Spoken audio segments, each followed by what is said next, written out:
Antes de comenzar a describir los acontecimientos que se sucedieron en aquel año de 1966, me gustaría platicarle un poco de dónde estamos. Para 1966, esta zona en particular de un poblado de West Virginia en los Estados Unidos, conocido como Point Pleasant, es un pueblo muy peculiar. Está a las orillas del río Ohio. Más allá hay diversos condados, todos ellos más o menos parecidos. Estamos en el límite de una zona de los Estados Unidos conocida como el Cinturón de la Biblia. Es una región especialmente religiosa, muy apegada a los preceptos bíblicos, que se rige mucho por este tipo de creencias. Es un lugar que para 1966 tendría unos 6.800 habitantes y 22 iglesias evangélicas dentro del poblado, independientemente de varias más que se encuentran distribuidas en las afueras. Es decir, es una zona muy creyente. No es una zona pobre, no es una zona marginal, no se trata de una zona alejada de pantanos donde habitan personajes oscuros, misteriosos e ignorantes. Nada de esto. Point Pleasant es un poblado que tiene una actividad económica muy fuerte. Durante la época de la Segunda Guerra Mundial, Point Pleasant fue el lugar en donde se instaló el West Virginia Ordnance Works, o el centro de producción de municiones y explosivos. A pocos kilómetros de Point Pleasant está la zona conocida como Área TNT, o Zona TNT. Este fue el depósito de explosivos para la planta de DuPont. Cerca de ahí estaba la ensambladora de municiones, estaba la fábrica de explosivos en donde se preparaban cantidades increíbles de explosivos de todo tipo, desde pólvoras, trinitotolueno, cualquier cantidad de cosas. En este lugar, en la zona TNT, se encontraban una serie de construcciones de concreto bajas con forma de iglú o de domo, en donde se almacenaban los explosivos. Es una zona de gran vegetación, bellísima. Hay árboles por todas partes, hay pequeñas pozas de agua, hay arroyos. La vida es muy abundante en esta región. Quizá por ello fue seleccionada para el depósito de explosivos, porque podía pasar desapercibido. La forma de los domos fácilmente se cubría con vegetación y tierra, de tal manera que también era muy difícil de verlos desde el aire. Esto hacía que fuera un lugar que durante mucho tiempo estuvo custodiado, vigilado, pero al mismo tiempo que trajo una bonanza económica a la región. No era raro que para 1966, a diferencia de muchos lugares de los Estados Unidos, Point Pleasant fuera un sitio en donde cada casa tenía un televisor nuevo, en donde hubiera desde tostadores, radios, autos. Era una ciudad bastante bulliciosa para aquel entonces. El río Ohio transita en las afueras y hay un puente que cruza, el Silver Bridge.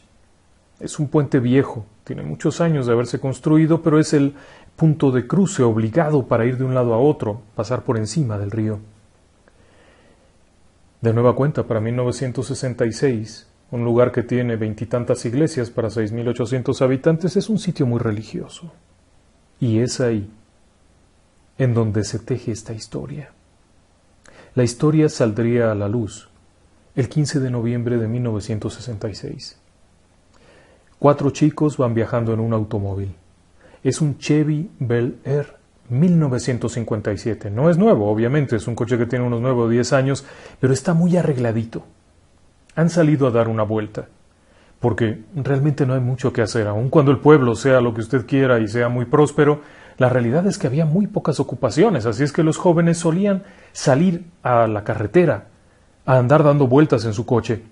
Parte de la diversión era salir, recorrer la carretera, correr un poco, si se encontraban con algún conocido, jugar una carrerita, unos arrancones, como se conoce. El Chevy, propiedad de Scarberry, de un joven de apellido Scarberry, está arreglado un poquito para que sea más rápido. Después del recorrido suelen ir a un lugar que se conoce como Tiny's. Es un pequeño restaurante que está también a las afueras, es un drive-in. Básicamente llegas con tu coche, te paras y alguien sale a traerte tu comida.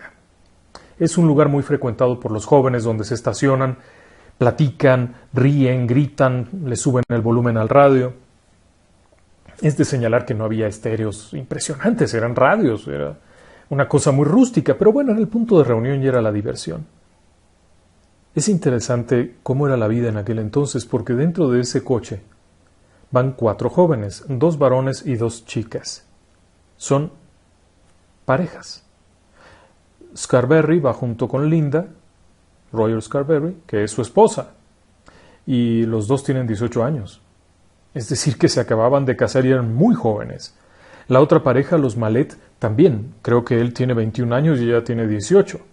Así es que son personas muy jóvenes, son prácticamente adolescentes. De hecho, se conocieron en la preparatoria de Point Pleasant y todavía están por ahí terminando los estudios en aquel noviembre. El hecho es que salieron a dar una vuelta. Más allá del puente no hay nada. Hay una oscuridad total. Cerca de la zona TNT es una zona que la gente no suele visitar mucho porque hay mucha contaminación de los restos de explosivos y demás. Pero más allá, en la zona McKinley, donde está la reserva de la vida, suelen ir todos a cazar. Y hay estas vereditas pícaras, en donde los jóvenes de Point Pleasant y también de otros condados van por ahí a una noche romántica, la luz de las estrellas y todo esto. Es probable que los 4 hubieran ido a dar una vuelta por ahí, a ver qué había, a ver a quién se encontraban. El hecho es que alrededor de las 12 de la noche se ha terminado ya la diversión. No hay nada que hacer, van de regreso. Cuando pasan por la zona TNT, en un cierto punto del camino, mientras va manejando uno de ellos, de pronto alcanzan a observar algo que llama su atención. Las chicas que vienen en el asiento trasero, vienen riendo y contando alguna aventura, de pronto se callan y observan por la ventana mientras observan a la distancia algo. Es una figura, es como una persona que está parada ahí. Pero les llama la atención el reflejo de los ojos. Esta gente está acostumbrada a ver animales salvajes. La reserva de la vida de McKinley, que está ahí muy cerquita, es una zona de cacería, es una zona de mucho animal, y saben que los animales con la luz de los coches suelen reflejar, producen este efecto en los ojos, así es que se imaginan que es algo de esto. Sin embargo, la figura como tal que se alcanza a distinguir con las luces del auto es muy diferente. Se ve grande, extraña, como un hombre muy grandote. Los muchachos paran el auto en seco, es una carretera muy solitaria, no hay nadie, y observan aquello. Está cerca de la vieja planta de energía, la planta norte, perteneciente al complejo de la zona TNT. Esta planta también abandonada está ahí y de pronto se observa esta figura que está por ahí. Los chicos observan detenidamente hasta que de pronto la figura se da la vuelta y se aleja. Las chicas han sentido un escalofrío cuando han visto esto. Le dicen al joven que está al volante que por favor avancen, que ya se vayan. Están nerviosas. El joven se envalentona y asegura que no pasa nada, etcétera. Ya sabe usted, son jovencitos. Cuando se dan cuenta, aquella cosa está más cerca de lo que esperaban. Está a un lado de ellos. De pie. Ahí hay una cosa de unos 2 metros o 2 metros 10 de altura, de un color grisáceo, con aquellos ojos rojos. El cuello no se distingue, se ve una cabeza casi pegada a los hombros, y algo muy amplio, pero cuando las chicas comienzan a gritar y el muchacho acelera, aquella cosa despliega unas enormes alas de por lo menos 3 o 4 metros de envergadura y levanta el vuelo. Así, simplemente, despega en vertical. Aquello se vuelve un griterío, las muchachas piden que por favor se vayan, el conductor acelera y empiezan a avanzar, llegan a la curva y por poco golpean el cuerpo de un enorme perro que está ahí tirado. Es el cadáver de un perro grande que está tirado en la carretera a un lado, casi dentro de la rodada. Así es que tienen que maniobrar para salir bien librados de aquello y avanza acelerando. Hay un nerviosismo profundo porque aquello que vieron no parece a nada que conozcan. Pero ahí no termina el tema. De pronto las 2 chicas que vienen en el asiento trasero comienzan a gritar todavía de forma más frenética, asegurando: «Viene detrás de nosotros, por favor, acelera, Roger, acelera». El automóvil no es un coche nuevo, pero es un auto preparado para ir rápido. Para ese estándar, para el estándar de aquel entonces, este auto puede alcanzar las 100 millas. Así es que acelera todo lo que puede, pero la zona, en particular la ruta, es curveada. Así que el nerviosismo va creciendo conforme van librando curvas y aquello está arriba. Todo el tiempo las chicas pueden verlo por el vidrio de atrás, que está justo arriba de ellas, y escuchan algo que aterroriza a todos: el aleteo. El aleteo es constante, constante, constante, y de pronto aquella cosa los rebasa un poco y alcanzan a verla cómo va adelante de ellos, pero no pueden distinguir muy bien cómo se mueve, apenas si se mueve un poco las alas. Pareciera que algo lo impulsa, y el ruido que emite es peculiar también, porque hay un chirrido. De pronto aquella cosa gira, se posiciona y se va. Hay un momento de silencio que pareciera que están suspendidos en el limbo. Se dan cuenta de 2 o 3 detalles. Punto número 1. Durante toda esta persecución tan breve, la radio no ha tenido señal, se ha escuchado únicamente estática. Aquella cosa se ha alejado. Continúan manejando hasta llegar al drive-in, al restaurante Tiny's, en donde se bajan y le piden que por favor llame a la policía. Ha ocurrido algo muy raro allá atrás y se han llevado un gran susto. El encargado de la tienda estaba a punto de irse para llevar a otros chicos al pueblo, pero llama a la policía. Quien contesta es el oficial Halstead. Es un hombre que los conoce a todos. Es un pueblo pequeño, todo el mundo se conoce. Estos chicos no suelen ser problemáticos. De hecho, pertenecen a familias también muy religiosas. Es más, están casados porque para poder salir los casaron primero. Es curioso aquello. Están en la plática cuando de pronto aparece el autopatrulla. El oficial Halstead viene en el auto, los chicos se montan en otro auto para señalarle, para llevarlo a donde ocurrió el encuentro. Conforme van avanzando, de pronto se separan un poco de la autopatrulla y a mitad del camino se encuentran con aquella cosa otra vez. Está parada a mitad de la calle, en aquella carretera rural. En ese instante los jóvenes que van en el auto se quedan petrificados. Aquella cosa está enfrente de ellos, mirándola con esos ojos rojos impresionantes. Con las luces del auto se hace evidente, es una cosa que tiene pelo, como si fuera una especie de hombre, porque no hay otra forma de decirlo, con la cabeza muy cercana a los hombros, cubierto de esta cosa gris que pareciera ser un pelo gris abundante. Las piernas son muy cortas. No es un ave, eso es obvio. La cara es totalmente achatada, con esos ojos raros y las alas que están plegadas atrás. Cuando los jóvenes se acercan un poco más, aquella criatura despliega las alas y se eleva. Cuando avanzan un poco más, llegan a la curva en donde estaba el perro muerto y ya no está. El oficial Halstead revisa la zona. Cuando llega, inspecciona un poco por aquí y por allá y no hay nada. De regreso, todos están muy nerviosos por lo que han visto. No les ha pasado nada, nadie los atacó, nadie los lastimó, pero están muy nerviosos por lo que han visto. Deciden ir al pueblo y al llegar a la oficina de la comisaría, redactar un largo informe. El informe es interesante porque cada uno narra su propia experiencia, el que va conduciendo, el que lo vio por el lado, las chicas que van atrás, cada quien plantea, el informe existe, está ahí, en el Museo de Point Pleasant, y se puede acceder para leerlo. Lo que narraban era este encuentro raro. Después de aquello, irían a su casa cada quien. Irónicamente, la pareja de los Scarberry estaban tan nerviosos que optaron por quedarse a dormir en la casa de los Mallet. Son todos tan jóvenes que usted pensaría que probablemente se equivocaron en lo que estaban diciendo, que se habían confundido en ver otra cosa. El encuentro había sido bastante frágil, por llamarlo de alguna manera, bastante efímero. Simplemente en una carretera 4 chamacos se encuentran con una cosa que no saben lo que es, se espantan, corren, la policía, pero había algo detrás de todo esto.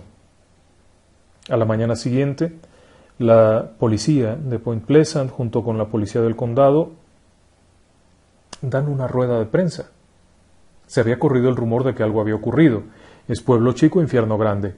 Por consiguiente, el rumor se corrió, pero enseguida. Las madres de cada uno de los chicos le habló a las amigas, cada amiga le habló a sus respectivas amigas, y en cuestión de la madrugada todo el mundo sabía que se habían encontrado al demonio, que en Point Pleasant, en la zona TNT, había alienígenas, que se habían encontrado con un ave del infierno, con una gárgola, etcétera, etcétera, etcétera.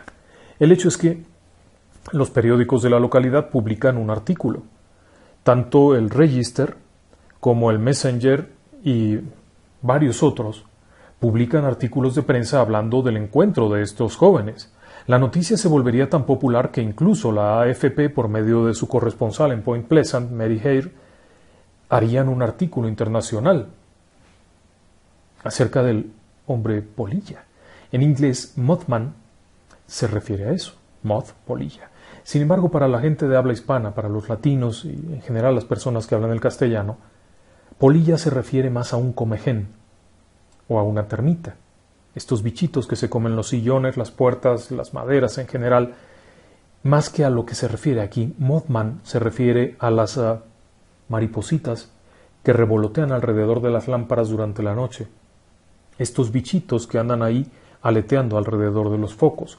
Por ello fue que se le nombró, dado que la apariencia que tenía era como uno de estos bichos con las alas hacia atrás. La descripción por sí misma podría haber pasado desapercibida en cuestión de minutos. Cualquier explicación habría sido buena si no fuera, porque acto seguido, esa misma tarde, ¿sí?, la tarde del 16 de noviembre de 1966, después de la rueda de prensa, comenzarían a ocurrir más avistamientos. La familia Thomas vivía cerca de la zona TNT y se había corrido el rumor ya todo el mundo sabía que se aparecía un demonio en la zona TNT, que se aparecía un misterioso ser de alas, le habían nombrado ya había surgido el nombre de Mothman. Así es que la zona TNT está plagada de curiosos, de cazamonstruos, de cazadores. Numerosos habitantes de Point Pleasant han ido allá ese jueves por la noche a ver qué encuentran. El hecho es que la familia Thomas, son 5 personas, están la casa cerca de la zona TNT, en medio del bosque, y tienen visitas. Unos amigos suyos, los Wansley, deciden irlos a visitar. Los Wansley son papá, mamá, un niño, y van acompañados de la señora Marcella Bennett. Marcella Bennett lleva a su niña. Van a visitarlos para ver cómo están y ver si saben de la noticia. Obviamente es un pueblo pequeño, va el chismerío. Así es que los van a visitar. Ya leyeron el periódico, así es que van a compartir la historia y todo. Cuando llegan, para jugarles una pequeña broma a los Thomas, el señor Wansley apaga la luz del auto y se acerca despacito hasta llegar al pórtico de la casa de los Thomas. En ese momento, abre la puerta y se baja silenciosamente con la idea de llegar a la ventana y tocar.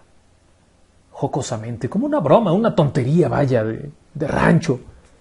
El hecho es que, cuando hacen esto, la señora Bennett, que viene en el asiento trasero, se baja del coche, carga a su niña, da 2 pasos, cierra la puerta y en ese momento oye que algo se mueve.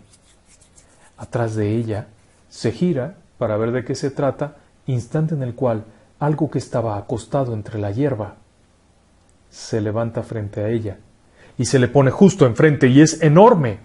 Es esta cosa de más de 2 metros, anchísimo, enorme, de color grisáceo. Ella está cargando a su niña y al ver esto que se le pone enfrente, pero vertical, como si hubiera estado una tabla que se levanta así, se le levanta y se le pone enfrente, la mujer respira profundo, grita y se desmaya. Y venga para abajo con todo y niña. La pobre niña se lleva un calaverazo además del susto, porque la madre cae, la niña cae. Los Wansley, que estaban ahí, se espantan también, y en lugar de ir a ayudar a la señora Bennett, lo que hacen es salir corriendo y golpean la puerta frenéticamente, y para su mala suerte, en ese momento papá y mamá Thomas, los padres de familia, habían salido, habían ido al pueblo.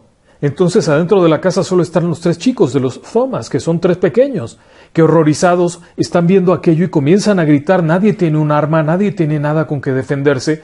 Los Wansley han entrado a la casa y están espantadísimos.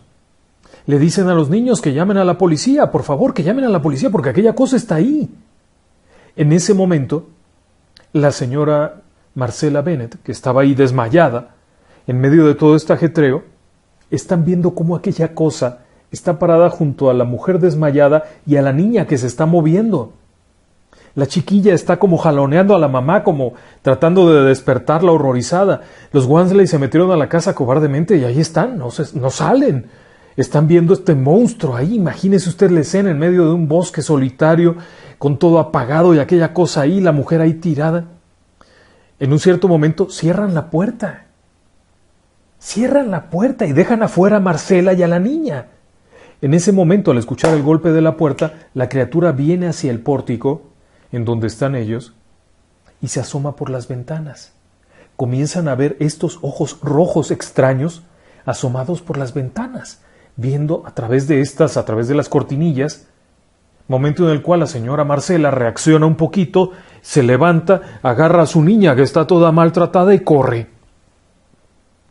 Aprovechando que la criatura dio la vuelta por el pórtico hacia la parte lateral, la mujer llega, toca la puerta, le abren y se mete. No quiero pensar lo que les habrá dicho cuando se dio cuenta que la habían dejado allá afuera con el monstruo. Momentos después la policía llega. Casualmente, cerca de ahí estaba una autopatrulla que estaba custodiando a todo el montón de cazamonstruos que estaban en la zona TNT. Así es que al llegar recibe el reporte. La familia está particularmente espantada, particularmente mal. La señora Bennett no se recuperaría muy bien durante mucho tiempo. El problema la llevaría incluso a estar internada en un par de ocasiones, no solamente de problemas psicológicos, sino también físicos. De alguna forma esto la afectó físicamente. Lo que sea que hubiera encontrado ahí, además del susto y el trancazo que se dio al caer, produjo algo en ella. Es de señalar que hubo dos cosas más que fueron notorias. Cuando llegaron los Wansley y toda esta comitiva a la casa de los Thomas, los chicos estaban viendo el televisor. En el momento en el que ocurre el encuentro, el televisor entra en ruido blanco, en estática, totalmente en estática. Cuando el policía que viene a alcanzarlos viene llegando a la casa y está tratando de reportar por radio, no hay comunicación. La radio de la autopatrulla también está en estática total.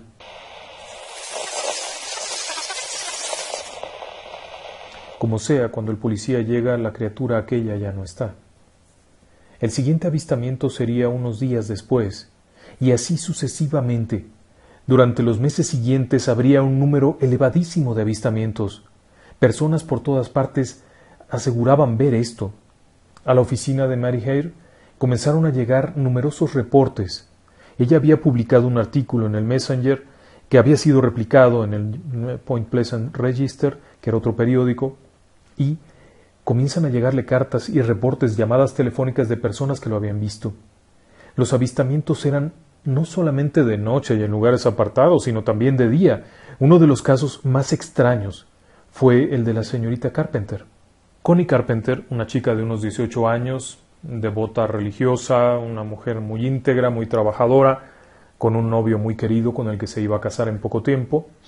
Insisto, es una chica de 18 años y ya estaba planeando casarse. El hecho es que el domingo 27 de noviembre de 1966, a las 10:30 de la mañana, ha terminado el servicio religioso.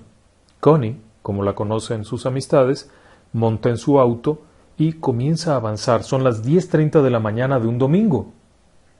Por lo tanto, es plena luz del día. No hay mucho para dónde. Ella va avanzando. Su casa se encuentra en las afueras del pueblo. Conforme va avanzando, llega a un punto solitario del camino. Y, conforme va avanzando, de pronto, nota que de su costado izquierdo, a la orilla del camino, entre la vegetación, viene saliendo algo. En un principio piensa que es un animal salvaje, algo que va a salir, por lo que reduce la velocidad significativamente, en previsión de no golpear aquello, cuando de pronto lo que sale es plena luz del día, 10:30 de la mañana de un domingo, y viene saliendo de la iglesia. No está tomada, no ha fumado nada, viene todavía muy cándida manejando su cochecito cuando se le aparece el hombre polilla. Está ahí, a un lado de ella. Es enorme, 2 metros, más de 2 metros. Ella describiría el mismo tono de pelaje grisáceo, esta especie de alas, pero aparte brazos. Es una de las mejores descripciones porque fue de cerca, a plena luz del día, una persona muy confiable, por cierto. Connie era conocida como una chica de lo mejor, y estudiosa, abnegada, trabajadora. Vaya, una persona que no tendría por qué mentir. A plena luz del día alguien no se equivoca de ese tamaño pensando que quizá una grulla fuera esto. El hecho es que esta criatura está ahí, y cuando ella se espanta y comienza a gritar y a tocar la bocina del auto como loca, la criatura simplemente despliega las alas y ¡pum! Sin ningún esfuerzo, sin hacer ningún movimiento estrambótico, simplemente se levanta en vuelo. El hecho es que ella comienza a correr con el auto, manejando a toda potencia, viendo que aquella cosa aparece arriba, todo el tiempo arriba, como si la fuera siguiendo. Cuando llega finalmente a casa y explica lo ocurrido, bueno, está muy descompuesta. Ella había visto de cerca el rostro de esta criatura. Como dato curioso, Connie Carpenter, desarrollaría en los días siguientes un problema grave en la vista. Conjuntivitis de Glieg se conoce. Es el efecto secundario de ser expuesto a una luz muy intensa, como por ejemplo un reflector poderoso, la soldadura. Es una forma de quemadura que se produce por exposición a luces intensas. Pero esto ocurrió un domingo a las 10:30 de la mañana. ¿Por qué tendría esto? Adicionalmente, tendría algunos trastornos en la piel extraños. Como un dato curioso, el radio del auto, nuevamente, había entrado en plena estática. A pesar de que se encontraba en la ruta muy cerca de Point Pleasant, en donde las estaciones, obviamente del AM, se escuchan muy bien, en ese momento todo era estática. ¿Qué es lo que había visto Connie? Los reportes siguientes eran sucesivos. Uno tras otro venían llegando. Un marinero en el río Ohio había visto esto. Un piloto en pleno vuelo lo había visto. Un vendedor que iba en su automóvil había descubierto que justo arriba de él iba volando esta cosa, emitiendo un chirrido extraño. El problema es que el auto era descapotado. Imagine usted el espanto de este tipo. Llegó al pueblo corriendo a la comisaría a pedir ayuda. Y así sucesivamente. Hubo otro incidente en las afueras en donde una mujer se sorprendió cuando su niño entró corriendo diciendo muy alegre: «Mamá, hay un ángel en el patio». La mujer le pregunta: «¿Un ángel? ¡Ay, tu ángel de la guarda, qué lindo!».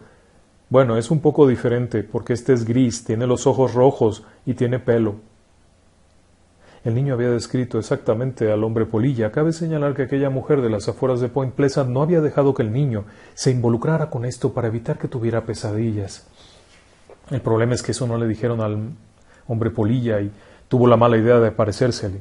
Conforme los días fueron pasando, los reportes se hacían más consistentes, porque llegaban incluso de otros condados, no solamente de la zona de Point Pleasant, sino de todos los alrededores. Para el investigador norteamericano John A. Keel, quien tomaría conocimiento de estos acontecimientos prácticamente desde el principio, los reportes eran demasiado abrumadores como para obviarlos y dejarlos en el tintero.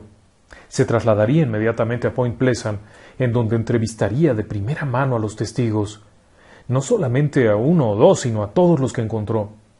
Adicionalmente se reuniría con la periodista, con Mary, con quien estudiaría la carpeta de recortes y de toda suerte de cosas que le habían llegado informando de los avistamientos. Los avistamientos iban por muchos de los condados vecinos.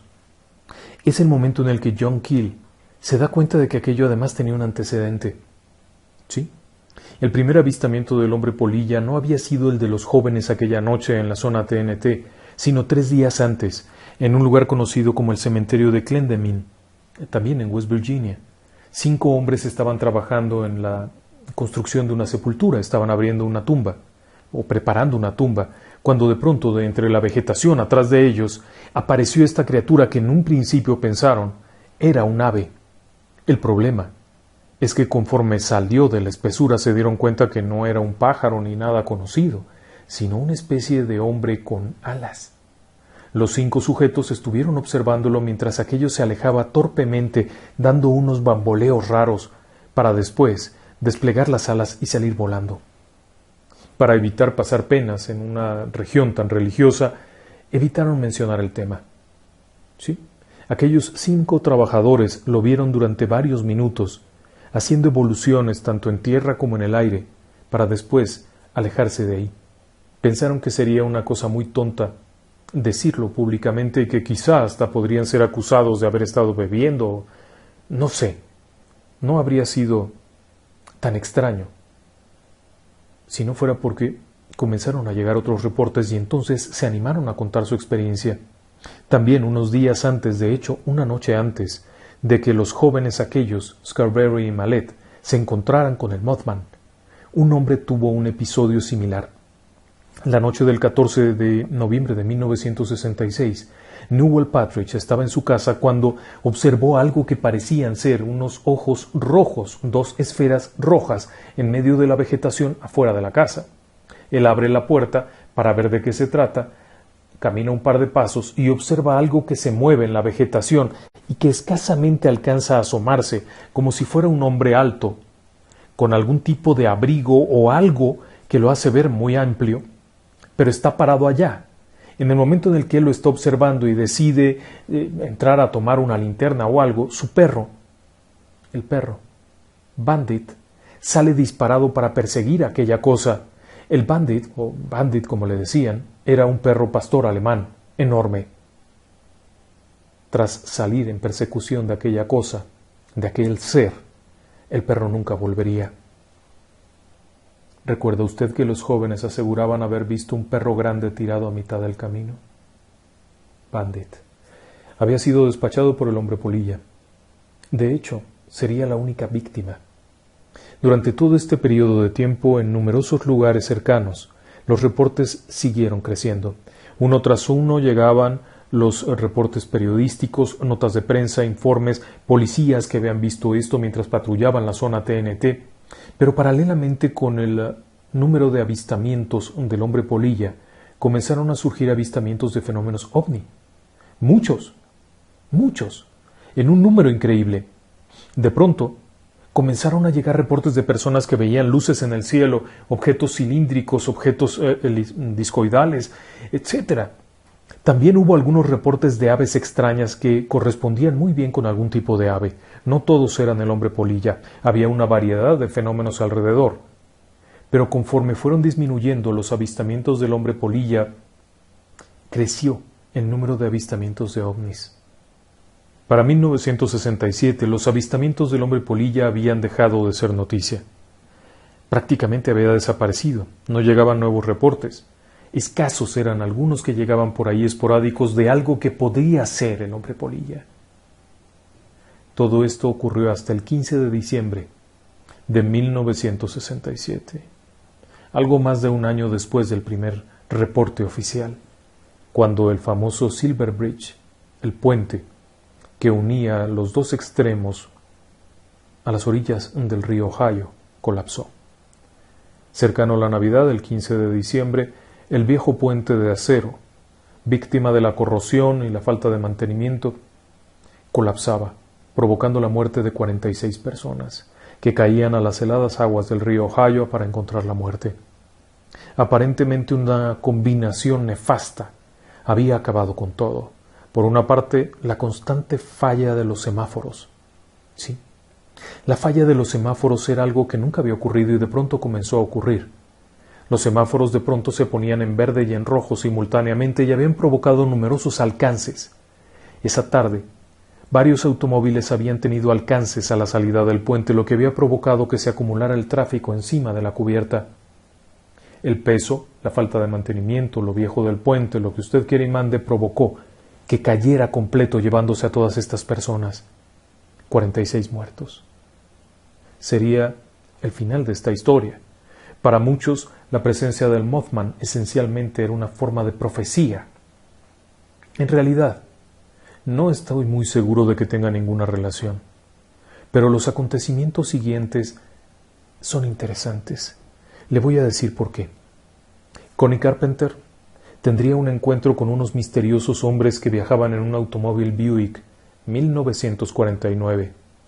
Connie, la testigo que había visto de cerca al hombre polilla mientras manejaba al salir de la iglesia a plena luz del día y que había sufrido esta conjuntivitis de Klein, aseguraba que mientras caminaba, por alguna razón dentro del pueblo, llega este auto, se le acerca y del interior un sujeto de apariencia extraña le llama, le hace una seña como para que se acerque.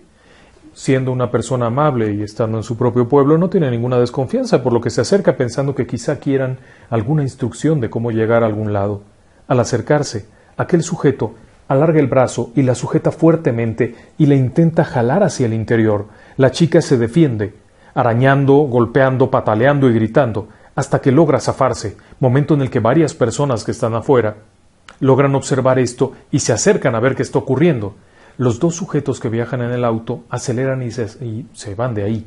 El tipo que conducía era un tipo de apariencia muy blanca, con el pelo muy corto, facciones muy toscas y se veía que era un sujeto muy grande. El otro era de apariencia asiática, pequeño, de manos especialmente largas y raro. Le llamó la atención el hecho de que el automóvil parecía nuevo, a pesar de que era un modelo que tenía casi 20 años. Los testigos también confirmarían esto, pero no sería la única.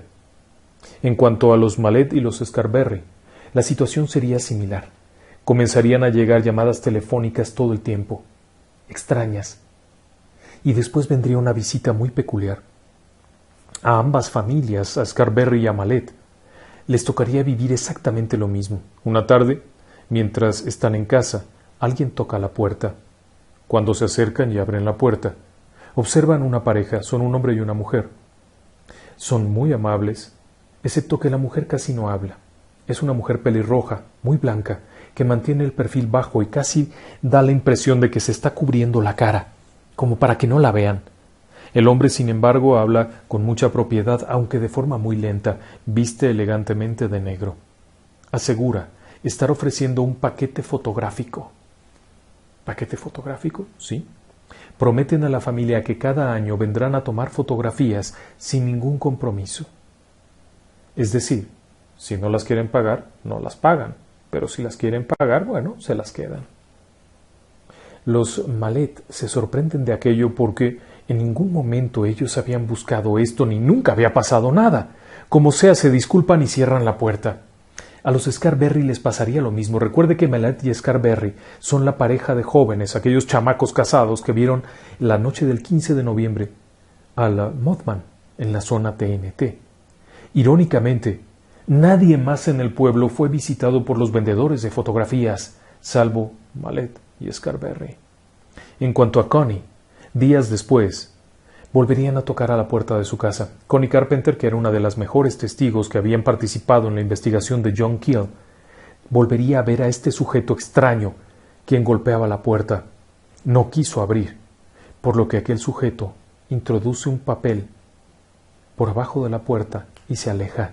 Cuando la chica lee el papel, se puede leer en una caligrafía solamente usando mayúsculas, escrito con lápiz: ya te atrapé una vez, te volveré a atrapar. También ocurriría algo parecido con los Thomas, quienes no solamente recibirían llamadas telefónicas, sino también mensajes escritos. Muchos de los testigos fueron amedrentados por estos personajes. La propia Mary Harry, la periodista, recibiría una visita muy peculiar. Una tarde, estando en su oficina, ingresa un sujeto muy pequeño, pero muy pequeño, 1,35 m, 1,40 m cuando mucho, vestido de negro, de apariencia rara. Podría ser una persona de origen asiático, pero al mismo tiempo no lo parece, es increíblemente blanco. Se acerca a preguntarle acerca de una dirección, cómo llegar. Pero ella está más preocupada por el aspecto del sujeto. Su apariencia es tan rara. Está casi sola. Está a punto de salir, únicamente hay otra persona en una oficina. Y aquel sujeto no parece prestar la mínima atención a ninguna instrucción, simplemente le está observando a ella y se acerca extrañamente, a lo que Mary se regresa y va hacia la oficina de al lado, en donde hay un conocido, haciendo como que le va a preguntar. Mientras esto ocurre, el sujeto se acerca al escritorio, observa, toma un bolígrafo, lo observa con singular fascinación como si nunca hubiera visto uno, y lo guarda y sale. Se robó un bolígrafo. Pero era tan extraño. Sus manos eran espectacularmente largas. A pesar de ser un sujeto tan pequeño, las manos eran muy largas. Cuando Mary se asoma por la ventana para ver quién era, observa cómo se monta en un automóvil que es conducido por un sujeto de apariencia blanca y es un auto negro modelo 49 Buick, tal como el que usted está viendo ahora mismo en su pantalla. A los demás testigos las preguntas eran similares. En otra reunión, habría una entrevista con un hombre de negro, uno de estos seres, la plática giró en torno a John Keel. En muchos de los casos siguientes, las visitas iban encaminadas no solamente a vender algo, el pretexto era vender algo, obtener una entrevista, preguntar qué es lo que habían visto, pero en todos los casos iba derivando acerca de qué le dijeron al señor Keel. Para terminar con un usted mejor no debería de hablar de esto.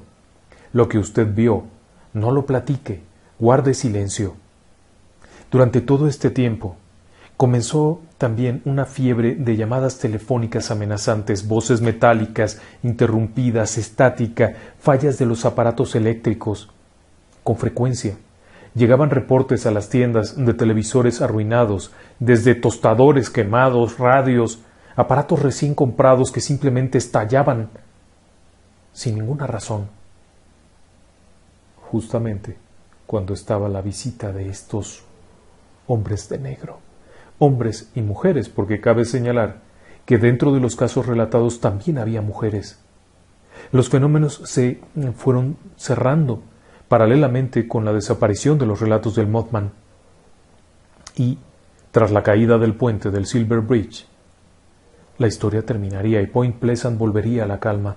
Habría algunos reportes aislados en los condados de Logan y en otros condados cercanos, pero específicamente en Point Pleasant, tras la desgracia de diciembre, no habría más incidentes.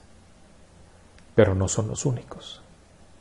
Cabe señalar que durante los años siguientes, no solamente habría reportes en esta región de West Virginia y en las riberas del río Ohio, sino que llegaría a haber reportes de Chicago, no solamente de Chicago, en los Estados Unidos, sino también en la Florida, en México, tan tardíamente como el año 2009 en Chihuahua y en Monterrey. En México ocurrirían avistamientos. El de Monterrey, conocido como la Bruja de Monterrey, para muchos era nada más y nada menos que el Mothman. Hubo incidentes en Chile, en donde se aseguró haber visto, y también en Argentina. Es curioso, pero se repetía la historia del chupacabras, o por lo menos algo muy parecido. ¿Cuáles fueron las opciones que había? Durante las investigaciones de John Keel, que fue el principal investigador criptozoológico y un hombre muy conocido en los Estados Unidos para la búsqueda del misterio y de los fenómenos extraños, durante la búsqueda que este hombre hizo, recibiría también informes acerca de posibles explicaciones razonables. Una de ellas era una grulla, un tipo de grulla muy particular de Sandhill que se conoce. Sin embargo, se desechó esta hipótesis porque este animal no habita ni siquiera cerca de ahí y nunca ha sido visto en la región.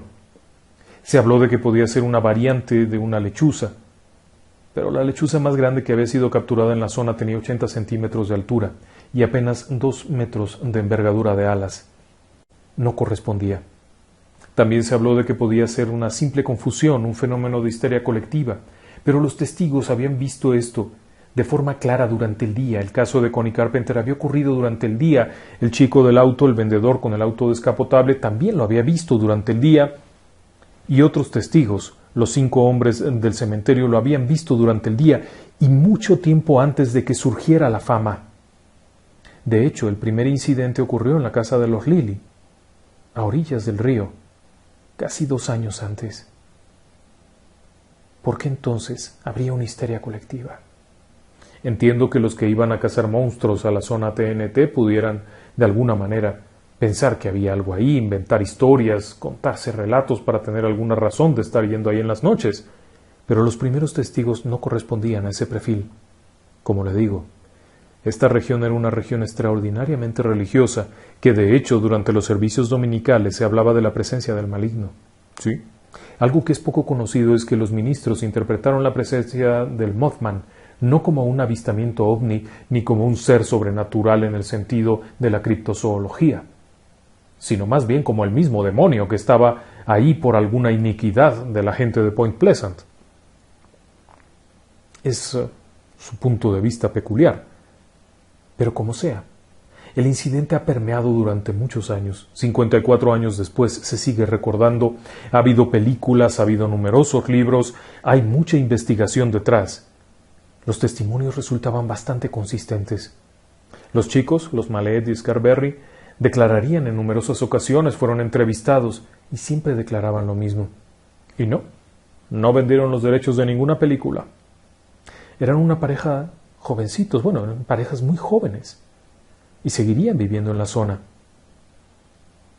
Los demás testigos tampoco obtuvieron ningún beneficio. De hecho, la única persona que ganó algo con esta historia fue el propio John Keel, que vendió sus libros, pero los demás no ganaban nada. ¿Qué fue lo que ocurrió allá?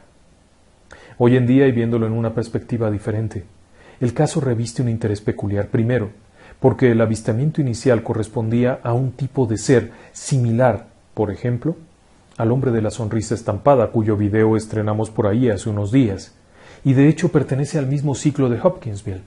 Todos estos acontecimientos ocurrieron en la misma región y pertenecen a un tipo similar de eventos. El hombre de la sonrisa estampada ocurre en esta misma zona, en la zona de West Virginia, de toda esta zona. Podría ser el mismo fenómeno en todos los casos y que, una vez ocurrido el avistamiento de un ser, aparecieran los hombres de negro no era una casualidad. Para muchos, los hombres de negro venían a callar a los testigos. Para otros, venían a investigar qué es lo que se les había escapado. Hay todavía teorías más locas que aseguran que los hombres de negro venían a capturar algo que no había salido bien y que probablemente era algún engendro que ellos mismos habían creado. Otros afirman que eran agentes del gobierno, pero su apariencia no corresponde. Viajan en estos automóviles extraños. Su apariencia general es terrible. Podría pasar como una especie de disfraz mal logrado. Y después viene la secuencia de avistamientos ovni. Durante los días siguientes a los 3 eventos, hubo numerosísimos incidentes de avistamientos ovni. La mayor oleada en West Virginia ocurrió en 1966 y 67, con casi 5,000 avistamientos reportados. Tiempo después, aquello sigue creciendo como una gran incógnita, pero es un tema que vale la pena retomar.